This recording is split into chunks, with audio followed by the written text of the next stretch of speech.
power to the cloud in 5, 4, 3, 2. All right, hello and welcome everyone to another Chat and Learn here with Power to Fly. My name is Mariella, and as always, super excited to roll into this next hour with you all.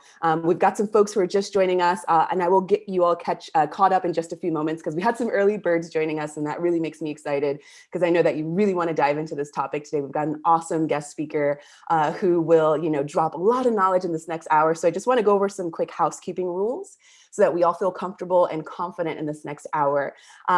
I have muted everyone upon entrance, but I cannot stress enough, would love to hear from you at any point in this hour. So, feel free to hop off of mute when you want to share your voice. Write in the chat box if you've got anything you want to share, a reflection, a dream last night, any of your own tips and tricks. Again, we'd love to hear from you. I'm going to sound like a broken record by the end of this chat because I really want to invite you to participate. Turn your cameras on if you feel called to do so. I see that folks are already turning their cameras on. I see you. I appreciate you here at Power to Fly, and I hope that wherever you all work as well, we believe in visibility. So turn your cameras on so folks can, see you, communicate with you. I'm going to invite folks later on to drop their LinkedIn or any preferred way of connecting so that we can keep this momentum going after this chat. If anyone has any sensitive information and you want to be kept anonymous, you can find me in the chat box under Mariella Marie. You can write to me privately and I will keep your reflection or your question anonymous, and I'll flag that to our guest speaker. This is being recorded, so if you do hop off of mute, you will be featured in our live recording. And the last thing that I'll say is we'd love for you to follow us on socials and subscribe to our YouTube channel so you can keep up with all the great chats we've got lined up. And with that said, I'm going to pass the mic to our awesome guest speaker that I had the pleasure to meet a couple years ago. We have a virtual relationship, even though we're from the same city. I can't believe we never met in Los Angeles when I was there. But Lorraine, tell us a little bit about yourself, how you came to learn about Power to Fly, and what you're excited to share with us today. Yeah, so actually I found out about Power. I don't even know how I found out about Power to Fly, but I just remember being on their listserv and getting all these really great emails with great content. And then I'm the managing editor at Prezi. So Mariella had recorded a Prezi video that we saw, and I saw she worked at Power to Fly, and I reached out and just said, I love this company and tell me more about what you're doing on video. And we got to talking, and that's how we developed this relationship between Prezi and Power to Fly. So it's been really wonderful. And over my career, I've done a lot of work on video. And so I'm really excited to share more about virtual presentations. I also worked at LinkedIn previously, so to also share some best practices on LinkedIn as well with all of you. Awesome. So I know you've got a beautiful presentation that you want to share. So I'm going to stop sharing my screen and give you the rights to share your screen. And then after Lorraine gives her awesome presentation, we're going to roll into the questions that you'll have submitted offline. So go for it. Go ahead and take over, Lorraine. And again, I really appreciate you all for turning your cameras on. I'm just going to shout out, as Lorraine is setting up her tech, that we're calling from all over. So I'm calling from Patagonia in Argentina. Lorraine is calling from San Francisco, originally from Los Angeles. We've got the UK representing, London representing, Buenos Aires, Houston, Texas, San Francisco Bay Area, Reno, Nevada. We've got South Carolina, East England, Dallas, Texas, Mexico City, Miami, Ohio, Oakland. Awesome. Great. Keep it flowing, everyone. I love that you all are dropping in the chat box. And I really want you to make use of this throughout the hour. So I see you all. All right, can everyone see my presentation? Can I get a thumbs up? Okay, wonderful. Well, hi everyone. I'm so happy to see all of you here today. Welcome to this Power to Fly chat and learn about how to stand out in your virtual presentations. As I just mentioned, my name is Lorraine Lee and I'm the managing editor at Prezi, which basically means that each week my team is helping to create and curate dozens of Prezi videos to feature to our millions of users. So we have definitely seen our fair share of virtual presentations. So today I'm going to share how you can also stand out in your own virtual presentations and with your video content on LinkedIn. It was just over 4 years ago that I flew to New York and I was getting ready to enter the Empire State Building. I was so nervous. My palms were sweaty, my body was cold, yet somehow also hot. I was all over the place. But I gathered my courage and I pushed through and I stepped onto the elevator to head to the 25th floor to the video studio. I was getting ready for my first ever on-camera interview as an editor at LinkedIn. Now, being on video, doing video interviews, that wasn't part of my job description, but I had seen that even back then, video was becoming really important in the business world, and I wanted to make sure that I felt ready. So here I was in New York. I was completely out of my element. I had scheduled 4 interviews across 4 days with CEOs, co-founders, and directors. And before those interviews, I spent hours researching them and researching their companies so that I could feel more prepared. And I ended up with only 10 questions for each person after all that prep, but I practiced asking those questions so many times before to try to calm down my nerves. So my first interview was with the CEO of the Clinton Health Matters Initiative. And when it was done, I was so relieved, I cannot tell you. My palms were still sweaty, but my shoulders relaxed a little bit more and my voice became more confident with each interview. Over the course of my time at LinkedIn, I did about 20 video interviews. And for my last one, I had gotten to a point where I felt comfortable enough to do my first live interview. So you can see me right there, I'm smiling, and I'm even kind of enjoying myself. That interview then gave me the confidence to step onto a tennis court in Berkeley, California, just a few weeks later as the on-court announcer for a professional men's tennis tournament. And this opportunity came about because an organizer there had seen my videos on LinkedIn and reached out. Now, I share this story with all of you because I want you to see that even though being on video can be really nerve-wracking, it's definitely possible for all of us to learn how to get more comfortable on video and to create great videos that can lead to new opportunities. So in the next 20 minutes or so, I'll share how to do just that.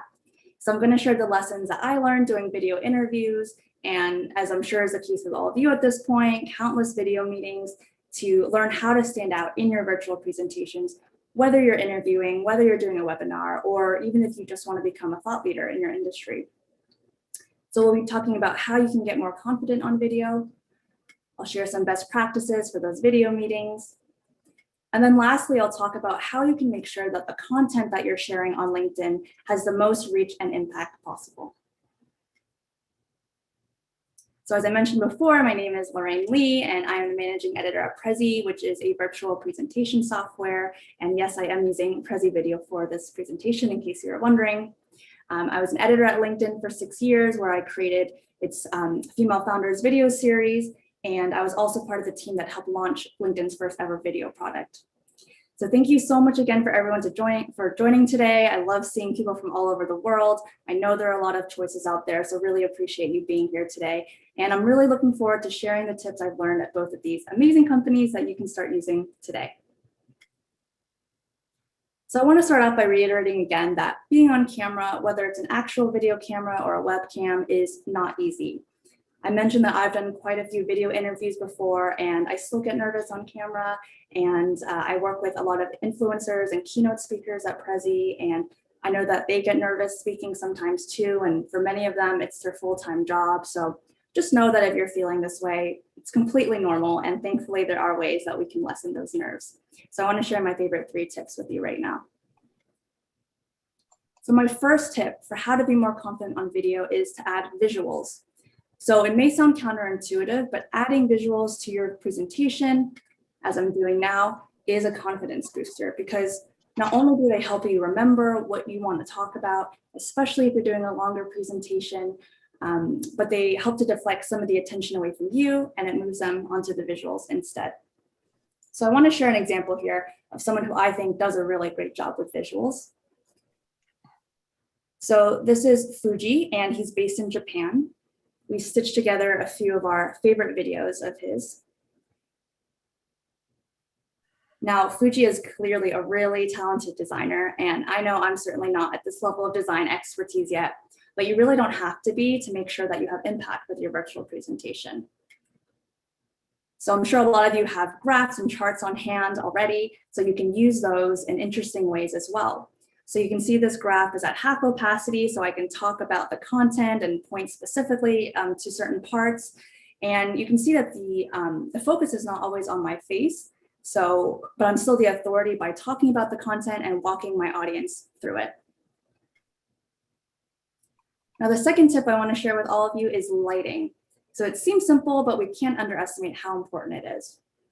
So lighting doesn't just make your presentation look more professional, it can have a psychological effect on you as well, because I think I can safely say that most of us like looking good. And if you look good, you naturally will feel better about yourself and be less anxious. So lighting helps you do that. So try to have your light source always coming from in front of you, never from behind, as that will create a backlight effect. And ideally, you actually will have a window in front of you, so you get that natural light coming in from the front. Now, the third tip is to focus on your background. So a clean background like Peter and like Jessica are using here usually works best so that you and your visuals don't get lost, and so people don't get distracted by what's going on behind you. But this isn't a hard and fast rule, and once you start getting more and more comfortable in video, you can get creative with it. So some of you might recognize the NPR podcaster Guy Raz here. He chose an outdoor setting for his video. It fits very well with his visuals, and he's also getting that natural lighting that I mentioned earlier. So to summarize, how to gain more confidence on video: focus on your visuals, your lighting, and your background. So now that we're all going to be exuding confidence in our next virtual presentation or video, let's talk about best practices for your video meetings, your webinars, and your virtual conferences. So the first tip is to focus on your framing and your body language. Ideally, your video is going to show the top half of your body. So this is what I often see in video meetings. It's great to see your face, but this is a bit close, and it can be hard for the other side to stay engaged when you're talking to a floating head with nothing else to look at. So your video should ideally show your shoulders and a bit of your torso. This allows others to see more than just a floating head, and it feels more like you're having an in-person conversation with someone. And it also allows other people to see your body movement and your hand gestures, which I'll go into more soon. So I like to have about an arm's distance in front of myself and the camera to get this proper framing, but obviously make adjustments as needed based on your setup. Eye contact is also going to be really important to make your virtual presentation feel more personable, but it can be one of the harder things to do. So usually you should be looking at the camera or right below it here, but we're all human, and naturally we want to look at ourselves and make sure we look okay. But as best as you can, fight the urge. I find that turning off self-view is a nice way to do this. And I also see a lot of presentations where people are kind of looking sideways at their content like this, which makes the speaker look disengaged or distracted, which in turn then makes the audience feel that way too. So again, as best as you can, look at the camera or right below it so that the other side feels like you're talking directly to them. Now, the last tip within the framing and body language section is hand gestures. So hand gestures are a great way to build trust with your audience. And research has actually shown that movements like open palms and mirroring the other person's body language makes the person on the other side have a more positive impression of you. And you can often come across as more warm or more energetic. So this is a video by Vanessa Van Edwards. She's an amazing public speaker, and she does a great job with hand gestures, and she's actually talking about them in this video here. So her team did a really interesting analysis of popular TED Talks by views, and they found that the most viral videos had speakers who used an average of 465 hand gestures, whereas the least popular TED Talks only used 272. So that's nearly 50% less. Now, Vanessa goes into a lot more depth in her video, not just about hand gestures, but also the factors that go into charisma when you're presenting. So definitely encourage you to check out the video here. And I know I learned a lot from it. Now, hand gestures aren't always the most natural thing on video when your hands are resting on your keyboard or your mouse. So I'd recommend starting with simple ones. So you can use basic gestures like counting things off. If you're talking about something small, use the pinch gesture. Obviously, widen your hands if it's something bigger. And if all these still feel a bit strange to you, maybe you go even simpler. And I just like to recommend a wave at the start and at the end of the meeting. Just small things that you can do to get your hands in the frame and show some movement. The next thing to do when you're presenting in video meetings is to make sure you're standing and projecting. So this video here is of keynote speaker Brian Fanzo, and you can see when he's standing, he has so much energy. And I mean, this video is silent and you can still tell, right? And he's interacting with his visuals, which we talked about before. And it just feels a lot more dynamic than if you were just sitting in his chair giving that presentation. One thing to watch out for, which is something I've been guilty of before, and that's why I know to warn you all about it, is that when you're standing, make sure not to rock back and forth. So I've done this before when I've been nervous. So a good trick to avoid that is just to record yourself to see how you come across. If you decide to sit down, the equivalent of rocking back and forth would probably be swiveling around in your chair. So just keep an eye out for that. And the last thing I recommend you do in your video meetings is to project your voice. So this is a really nice trick that I learned from Prezi's head of remote, Spencer Waldron. If you raise your voice 25% louder than you might normally speak, it helps you eliminate filler words that might otherwise creep in and make you seem unsure of yourself. So by raising your voice, you're becoming a lot more intentional about what you want to say, and it helps you eliminate those filler words. So to recap, for best practices for video meetings, webinars, and conferences, focus on framing and body language, which includes how to position your body, eye contact, and hand gestures. And then make sure to stand up and project your voice and avoid rocking back and forth. So the last portion of this presentation is going to talk about how you can shine on LinkedIn with your video content. So I'm sure all of you know this, but LinkedIn is a great place to build up thought leadership and to get noticed by industry experts, recruiters, you name it. Now, years ago, initially access to posting on LinkedIn was only open to a select group of LinkedIn influencers. So these were often executives or CEOs at Fortune 500 companies, but thankfully since then, LinkedIn has opened up its publishing platform to everyone. So now we can all post. When I was at LinkedIn, people would often ask me how they could be part of the influencer program, and they wanted to get a huge audience and get all this engagement. And what I told them, and what a lot of people don't realize, is that a lot of the influencers aren't the people who get the most engagement.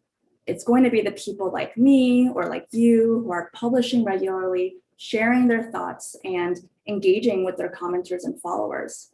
So I want to share 2 examples of people who I think are using LinkedIn really well. So the first is Joel Hansen. So Joel is a marketing advisor, a TEDx speaker, and a personal brand consultant. And he now has nearly 32,000 followers, although I'm sure that number has gone up since I created this presentation. So how did Joel do that? So Joel posts frequently. So followers know they can expect content regularly from him, and they know that he's going to add something of value to their LinkedIn feeds. So LinkedIn recommends at least posting 4 times a week to start building up your audience. Joel also replies to comments. So Joel gets tons of engagement on his posts with people asking questions and providing feedback, and Joel is really active in responding to all of them. So when people comment, no one wants to feel like they're speaking into a black hole. So when Joel responds, he makes sure that people feel heard so that they want to re-engage with him, and it helps him build relationships. And lastly, Joel asks questions at the end of his post. So the LinkedIn algorithm favors conversation. So asking questions are a great way to grab people's attention and invite them into the conversation and give them a prompt to jump off of. A lot of people might want to participate, but they don't necessarily know what they want to say. So that question is a really good thought starter to get them engaged.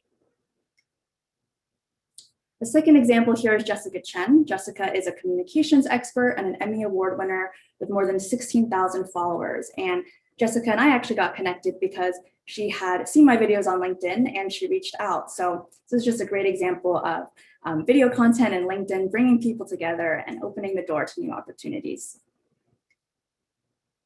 So Jessica does a number of things well too.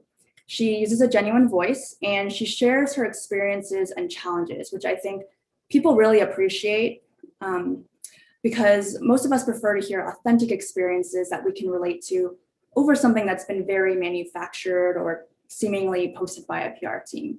And especially today in our virtual setup, because it allows us to feel that human connection with her. She also uses hashtags. So if you didn't know already, people can follow hashtags on LinkedIn. So if you use one that they follow, there's a chance that your post might end up in their feed.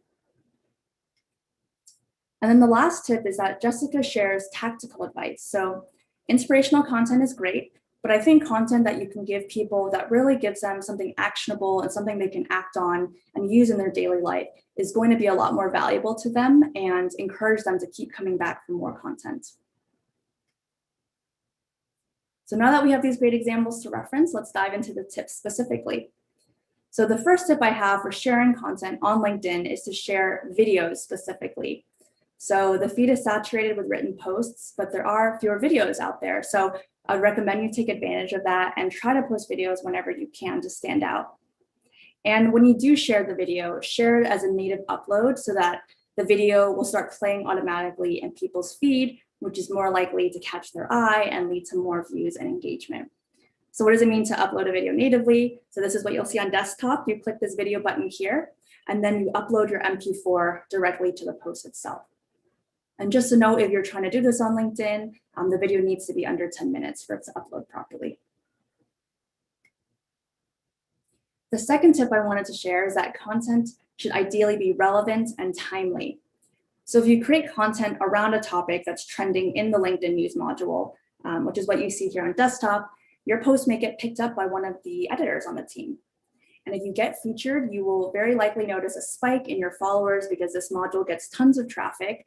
And so the great thing is that even after the story expires, all those followers are still yours. So next time you post a video or another great piece of content, there's a high likelihood that those followers will then see your content, they'll engage with it, and then maybe their followers will see your content, and so on. And so you're creating a really nice viral loop.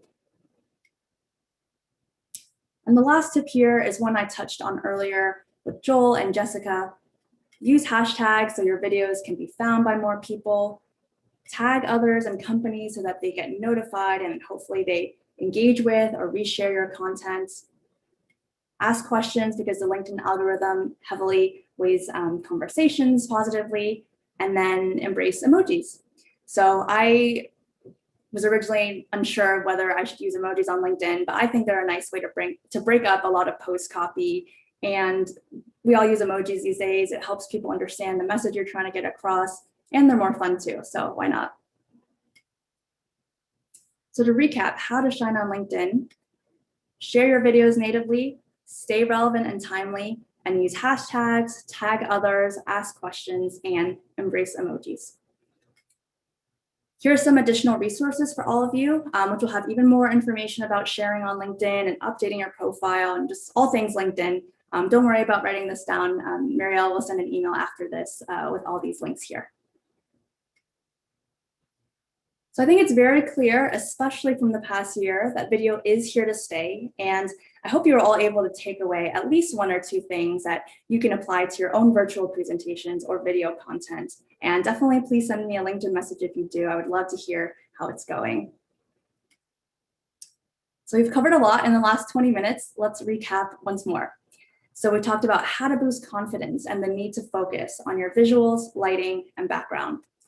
We talked about best practices for video meetings and the importance of framing and body language, as well as standing up and projecting your voice. And then we talked about 3 tips for sharing content on LinkedIn, including uploading your videos natively, making sure your content is relevant and timely, and also using tags, hashtags, questions, and emojis. Again, just to reiterate, this is not an overnight skill, so be patient with yourself and just know that with practice and by following these tips, you will continue to get better at your virtual presentations, and you will start building more visibility on LinkedIn with your video content, which I hope will lead to more opportunities for you down the line. And all of you have already done the hard part, which is taking that first step to get better, especially something like presenting, which is so scary for most of us. So you should all be really proud of yourselves, and I can't wait to see the videos that you create. So I have a bonus for all of you for attending today.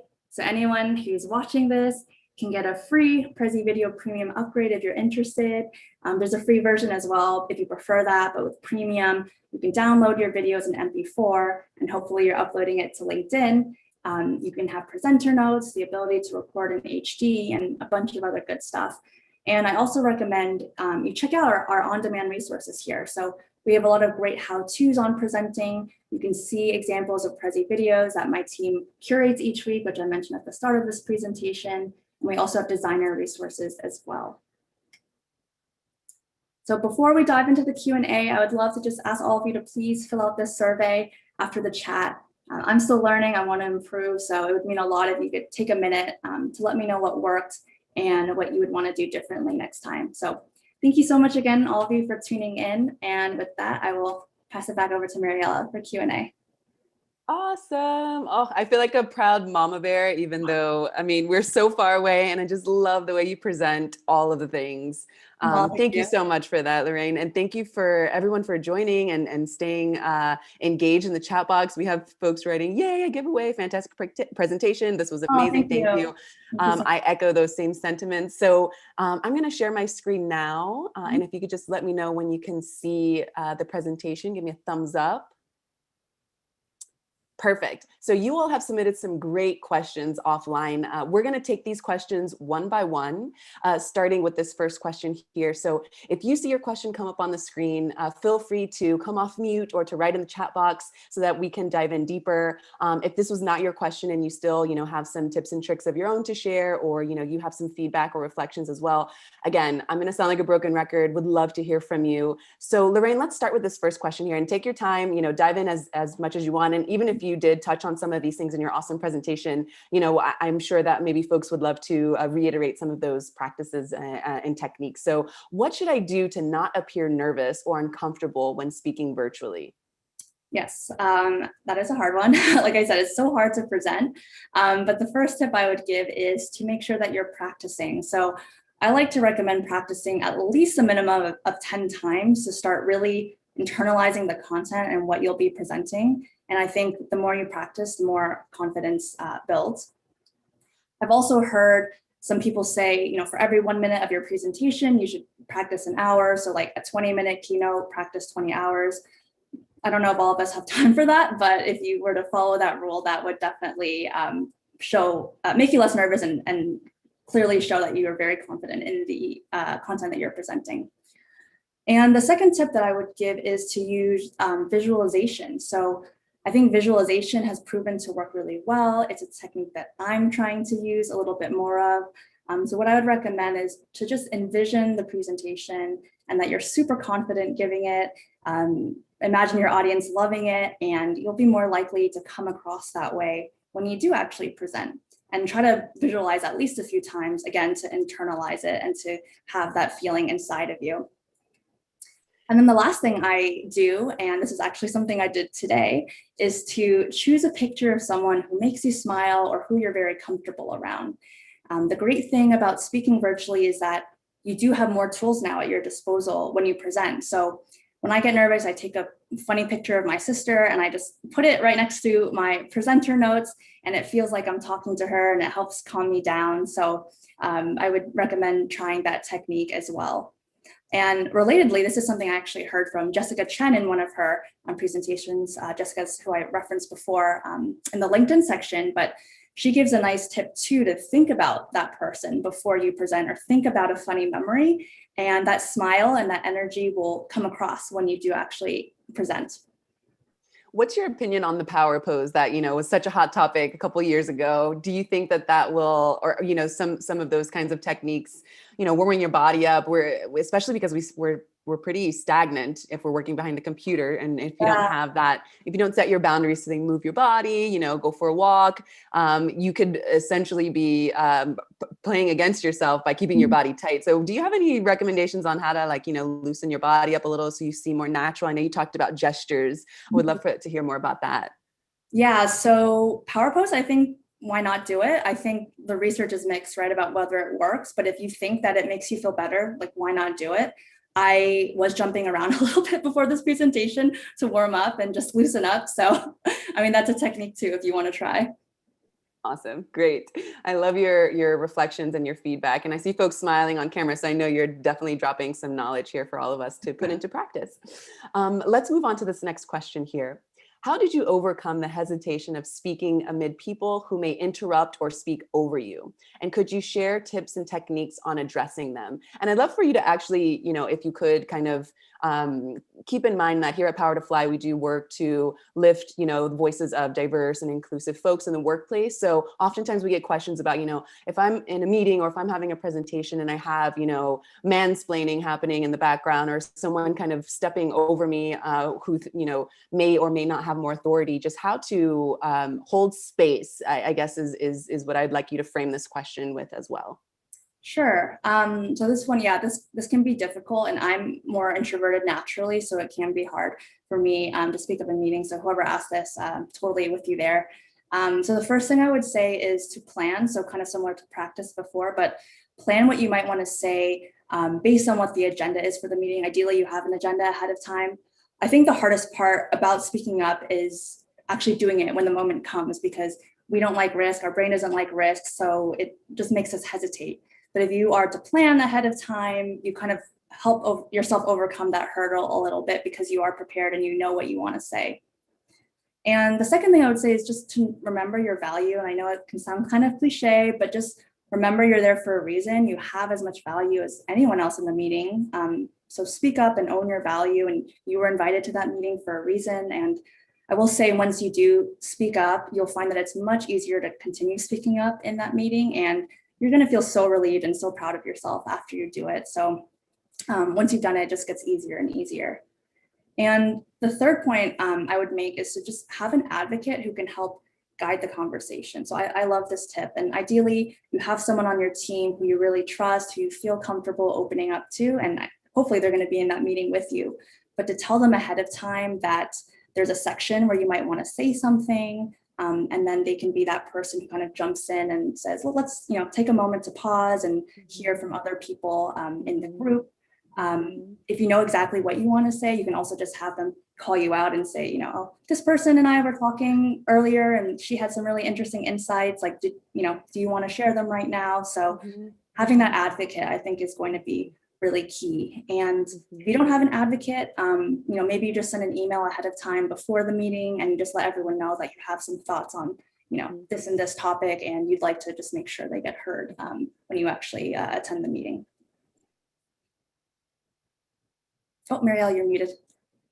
Sorry, I got really excited. I love what you're saying. And then speaking of being heard and also connecting your enthusiasm about sharing on LinkedIn, I'd love to use this as an opportunity to put some of these things into practice.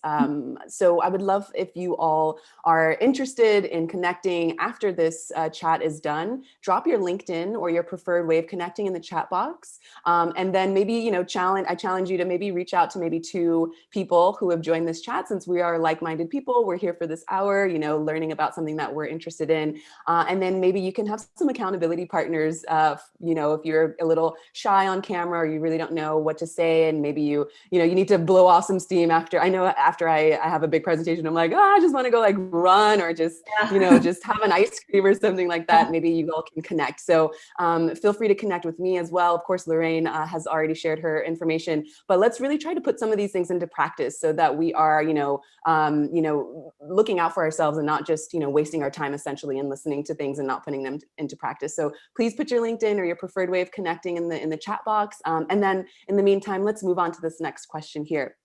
Again, if this is your question, feel free to hop off of mute or write in the chat box. So Lorraine, what are your top 3 tips for engaging a remote audience? And how do we make them more interactive? Yeah, that's a really good question. I think that's on everyone's mind these days. So the first thing I would recommend is just to keep the presentation moving. So movement catches attention, it catches the eye. So just keep moving as much as you can. And I think we've all been on those video meetings where someone's sharing a slide and they're just sitting on it for like 10 minutes. That's definitely way too long. It's so easy to zone out. So just keep adding movement wherever you can. And the second tip I would share, I touched on this with Joel and Jessica, but provide tactical tips and resources. So I recently watched this masterclass by Daniel Pink on persuasive selling, and it was so good. And literally the whole thing was just like tip after tip after tip and helpful advice. And so I was just furiously taking notes on my laptop, and I even rewound sometimes because I missed some things. So people are going to be more engaged if you're giving them new advice that they haven't heard yet, versus kind of like high level general strategy. So as much as you can, like get really specific and give that advice. And then the last thing I would suggest is bring them into the presentation. I feel like, Mariella, you're doing a really good job with this right now. But you're asking questions, you're asking where people are from, you're asking for their input, or if they've experienced something similar that you've talked about. You can use live polls, things like Slido, or I know like Kahoot has become really popular these days. So you can also add those additional tools as well to keep the audience engaged. Beautiful. And I love, I'm just going to flag this tip that one of our live callers, Melissa, has written here. For reference, please message me that we had participated in this Power to Fly webinar together. And I love that, I've heard some speakers also say this, like, don't just try to follow and expect that I will follow you back or to engage with me on LinkedIn. Like, if you could be specific and let me know, this is where we met each other, or this is why I'm interested in connecting with you. I think that would, carry the ball further. I would love to hear your opinion on this as well. Yeah, definitely agree. Like as specific as you can. Like if you're reaching out to someone cold and you want to connect, have a line or two about why you want to, and don't just send a blank invitation. I think you'll find that most people do want to help other people, and it makes them feel good to help other people. So if you're trying to just learn something, just let them know what in their career journey caught your eye and why you want to talk to them, what you want to learn. I think that's really great advice. Awesome. Thank you for that. Thank you for that. Okay, so let's move on to this next question here. And I just want to let everyone know we've got under 30 minutes left. I told you that time was going to fly. So I will give you all a chance after this question here to hop off of mute. I know some folks might need that extra space. So be prepared. Start thinking of your questions if you have any. But for now, let's move on to this question on the screen. So I'd like to know how to measure if I'm connecting with the audience, especially when they choose video off. Yes, that's a great question. And thank you to everyone who turned their video on. It does make it easier. So the first thing I would do before a presentation is to encourage them to turn on their video. When you get to the call, keep your camera on as the speaker, even if they don't, but ask them to put on their video. So a phrase that I have found that works well is something like, if I was in your shoes, I probably feel the same way and maybe be hesitant to turn on my video. But here are the reasons that it would mean a lot if you turned it on. And so you talk about human connection. I want to be able to see your face to see if what I'm saying resonates with you and if you're interested in what I'm saying. If not, I'll change direction. So this way you're acknowledging that it can be kind of uncomfortable to turn on your video, but you are giving them those reasons that it will benefit both parties, essentially. And then I'd love to hear, sorry to cut you off, but I'd love for you to, as you can complete the reflection on this question, can you talk about Zoom fatigue and just camera fatigue in general, especially after COVID? Yeah, I definitely experience it, but I think like having presentations like this, like with Prezi Video, where it's just something different and just something more dynamic is going to be really key in captivating your audience. And I think one of the issues with Zoom fatigue is that a lot of people are screen sharing. And so when you screen share, your face gets super tiny in the corner, and then you're just looking at this big slide and you're not really seeing the facial, like I said before, like hand gestures and facial cues and things of the speaker. So that's, I think, one of the aspects that contributes to Zoom fatigue and why it's so much easier for people to zone out. So as much as you can, those tips I gave before, especially with the visuals and keeping things moving, I think can help counteract that. Beautiful. Thank you for that. And then Nicole Felter from Power to Fly has dropped a link it's a document that you can add your LinkedIn's there. So we have them in the chat box, and I'm sure some of you have been opening them up as we've been speaking. And then, but just to have it as a reference for later, you can drop it there, and then you can keep that shared doc, and then maybe you can reach out to more than 2 or 3 people if you'd like. So thanks, Nicole, for that. Very helpful. Okay. All right, let's move on to this next question here. Can you suggest a tip to controlling the speed of your voice when presenting virtually? Yes, definitely. So one thing I would do is to take advantage of presenter notes at the top of each slide or frame, whatever program you're using, and in all caps, put the words "slow down." And so you'll see that pretty much every time you move through your presentation. So that's just a good visual reminder for you to slow down. And the other tip I like to use is between each section or each slide, each frame, just pause for a second and take a deep breath, and that really allows you to reset. And that's something I try to do more of with this presentation, so that I made sure that I wasn't going too fast. Yeah, and especially when you've got so much to cover. And speaking of Zoom fatigue or video fatigue, there is like less and less wiggle room to hop from one meeting to the other, right? So we've heard of tips of like blocking your calendar so that you don't overbook yourself essentially, you don't experience burnout. But to just have like some wiggle room in between so that you can refresh and make sure that you are engage with what you're actually saying, and you are making sure you're hitting your points, because I know it's easy to just press a button, you wake up in the morning, go back to backs, and then you have no energy for yourself at the end of the day, and maybe you feel like you have like a smile plastered on your face. Yeah. No, I mean, that's really good advice, and like know yourself too. Like I mentioned before, like I'm more introverted, so sometimes I like knocking out all the meetings in the morning, but then I get very tired after it. So it makes sense for your personality. Like sometimes you just need those breaks to reset. Totally. I love that word, reset. All right. So let's move on to this next question again. Oh yeah, wait. I want to do a slight pause. So actually, if you are presenting anytime and you've got multiple folks on the line, this is something that I share with you. This is something that I like to practice on the Chat and Learns. I like to hold for a light pause, and I put my hand up, not the emoji hand, I put my actual hand up and I hold for a light pause, and it might sound awkward just to have like silence happening. We're supposed to be talking about things. We're supposed to be continuing on with the presentation. But some folks who are introverted, or maybe they're busy, it gives them a chance to actually hop off of mute. And then you get to hear from more diverse voices. You get to hear from, folks who maybe wouldn't have written in the chat box, who are kind of passively engaged. So let's put that into practice now. No stress, no pressure, of course, if you don't want to, but this is something that I'll pass on to you all to use in your presentations to practice a little bit of emotional intelligence. So I'll hold for a light pause. If anyone would like to hop off of mute now, now's your time to shine. And I'll hold for a light pause so that you can do that.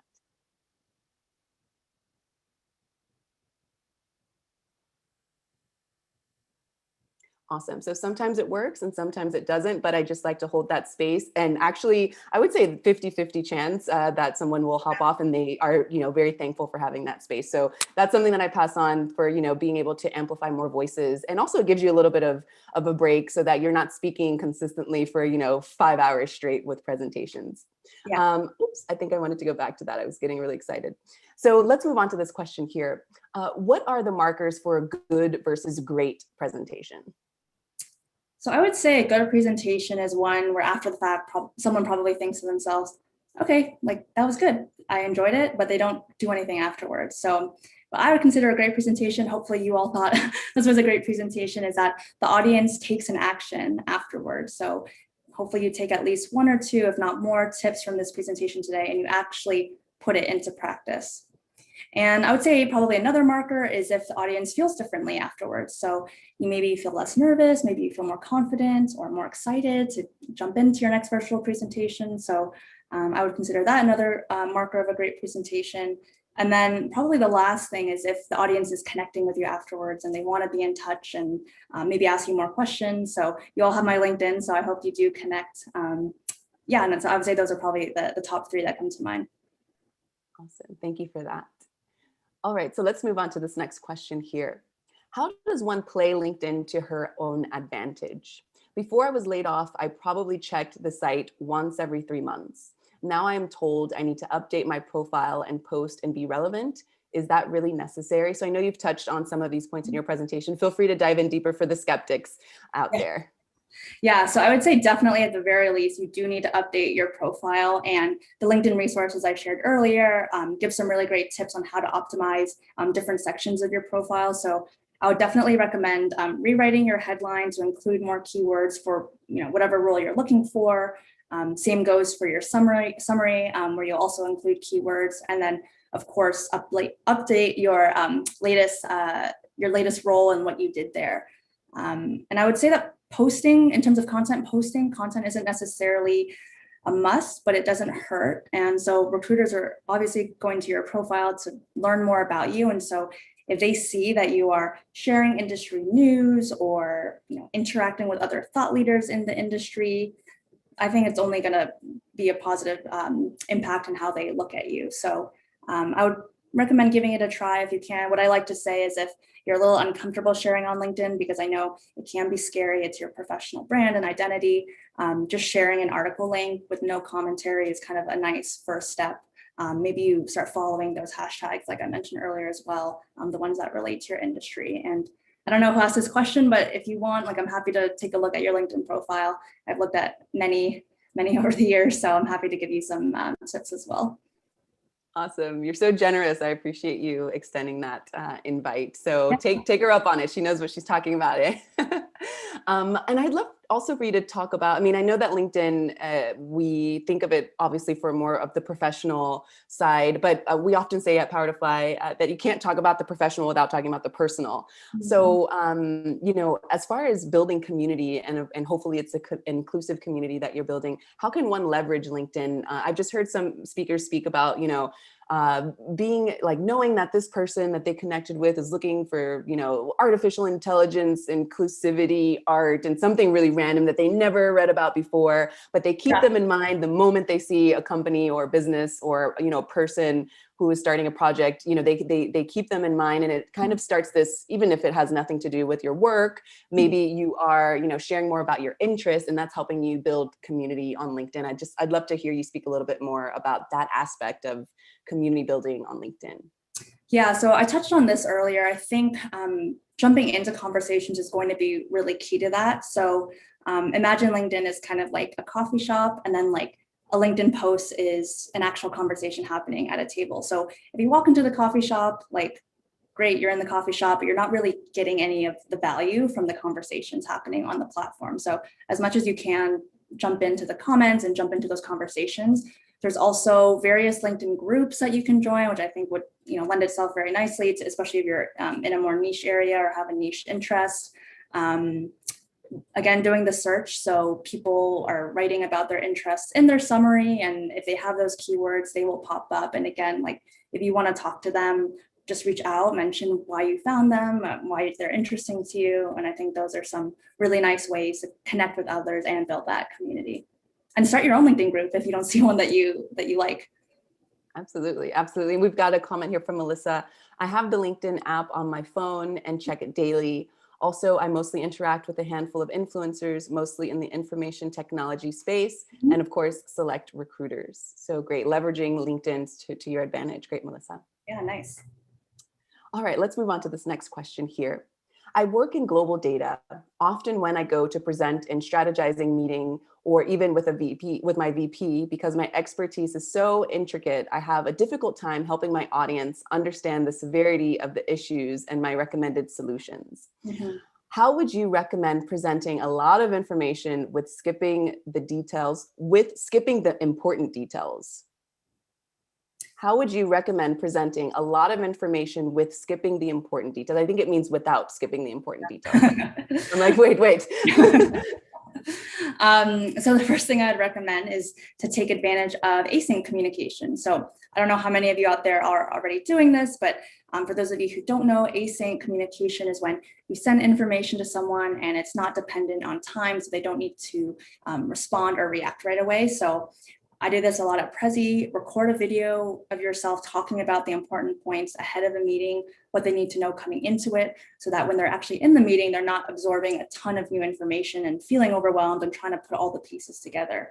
So I especially find this useful like before a brainstorm meeting to talk about what we're going to talk about, some questions to get people's minds thinking about solutions. So I think async communications in this case, especially since you have so much data, would probably be helpful. And I'd also just think about your audience. So what is important to them and how can you tie the problem into into an issue that they also care about? Because most people, they care about their own things. So as much as you can, just try to tie it together and link it together for them. And you mentioned that you have a lot of details that you wanted to share, but I'll actually encourage you and challenge you to not dive into the details as much. So think about whether what you think is important is actually going to be important to them. So that's kind of related to knowing your audience. And unfortunately, most people don't really care about the specific details, even if they are important. So I think they just want to know the main problem and is there an easy solution to fix it. So as much as you can, kind of a high level overview, make it an easy solution, and then hand it to them on a silver platter so that it's easy for them to actually implement and to create change from what you're proposing. And I love this question as well, because I feel like this person, whoever submitted this question, is very interested in what they are discovering and they want to share all of the details. And I would actually, just to tie in your LinkedIn, perspective, is to like nerd out, make a blog and share that on LinkedIn. Maybe it doesn't need to be specific information about your company, but if you are really interested in details and you want to share that, and maybe you feel like you can't share that in a presentation or in a short meeting, I think that that would be interesting to, you know, build engagement on your page, and also just to like get it out there, like release it so that you feel like people aren't listening to you. Yeah, that's a great suggestion. All right, let's move on to this next question here. For those of us who are not creative artistically, what quick and easy ways can we make presentations pop better? So I would just recommend Prezi Video, of course. So we have templates that you can use. We have a quick create option that allows you to create a video in minutes. And you just add a bit of text and an image on each frame. And then we have more advanced templates as well, if you're interested in trying those. I would also recommend, this is a question I actually get a lot when I present, can I import my PowerPoint into Prezi Video? Yes, you can. And I've seen many PowerPoints that are kind of, you know, so-so in design, but the fact that they're bringing it into the video with them, so the slide would kind of like sit right here, like really wows the audience. So if you want something that kind of gives it a bit of a pop, maybe you just try that first, and then you can start diving in a little bit more into design and getting a little bit more creative with the actual slides themselves. And I love that. I mean, my introduction to Prezi actually, so I live in Argentina and I've been here since 2012. And I started teaching English and doing, facilitating cultural events in the provinces of Argentina. And the teachers were using Prezi. And at the time I don't think there was a video feature, but I was like, oh, this is really interesting and cool. So I've always had Prezi kind of like lingering around, and I love how you all have grown. I have a private question here. Someone is asking, how do we use the premium upgrade link that you shared earlier? Yeah, so if you go to the link, there will be a form for you to fill out your email address that you use to sign up for free, and then also like some other information about you, like what conference did you attend, you know, what's your use case for Prezi Video. So just fill it out, and then within a week or so, my team will reach out to let you know when you've been upgraded. Awesome. Love a good upgrade. Love testing things out from folks that you genuinely vibe with, and you can see that they're rocking it. So I'm excited to use Prezi more and more too, and I hope that you all are as well. So let's move on to this question here. What are your favorite ways to practice? Do you record yourself? And I just want to actually give some of my background story on the first time I had to hear and I studied performance theater and film, right? Mm-hmm. And the first time, it's so hard to watch yourself on camera or to listen to yourself speak. And we had to work through this because most times you'll be like, who is this person? Why? I can't believe I sound like that. I can't believe I look like that. And then you go into this cave of just like madness. Like you try to change your voice a little bit. You try to make sure, you know. So I'd love for you to just, you know, touch on some of the ways that you practice being more, you know, more comfortable. Do you record yourself? I know you mentioned if you have a 20-minute presentation to practice, how many times did you say? At least 10. Okay, at least 10. Yeah, dive in there. Yeah, so what I like to do is I like to run through it a few times without recording, without, you know, having someone else watch, just because it gets me more familiar with the content. And then as I go through it, like sometimes I make changes to the presentation or what I want to say.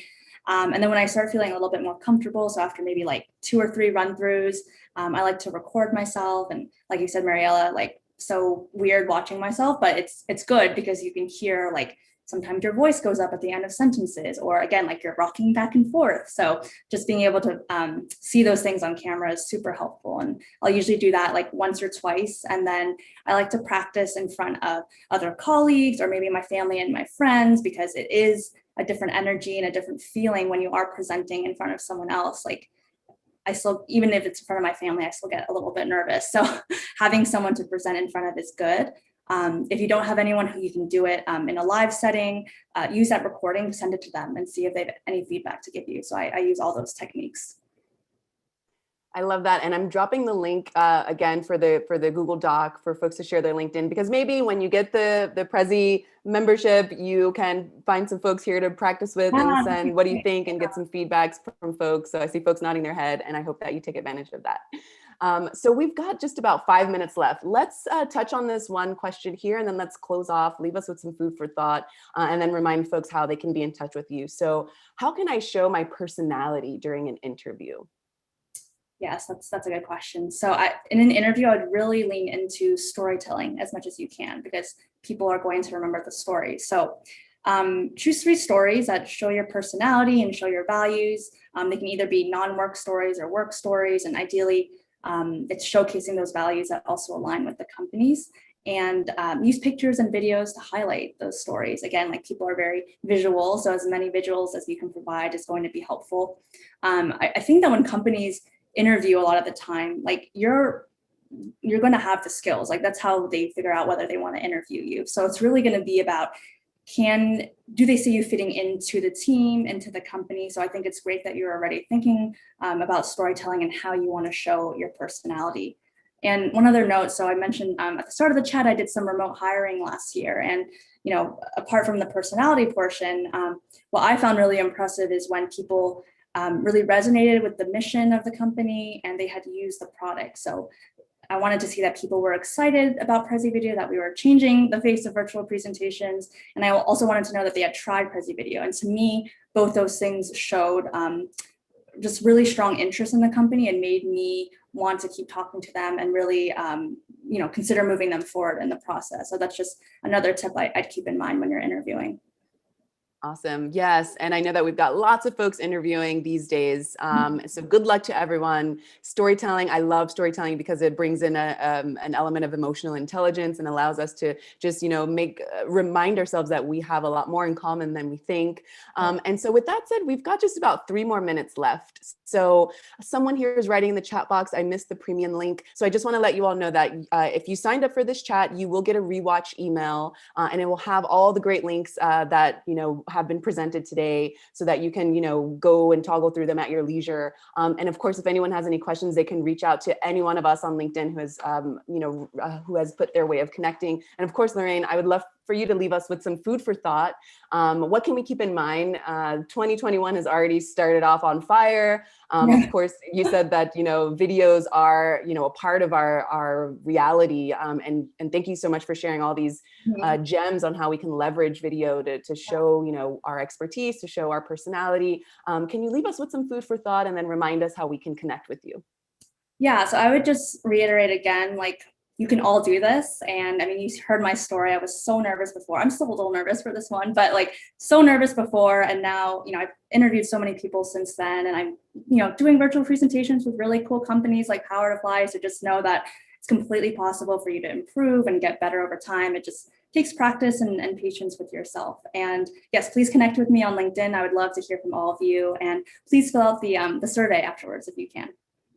Awesome. Great. So thank you all for joining us. You could, as Lorraine said in the beginning, you could have, you know, been anywhere else virtually or, you know, in person, being safe and social distancing, but you chose to be with us for the full hour. So again, I really appreciate your presence. I hope that you all rewatch this chat and you take notes vigorously and then you access those links that Lorraine sent earlier. Thank you so much for joining this chat and we'll see you on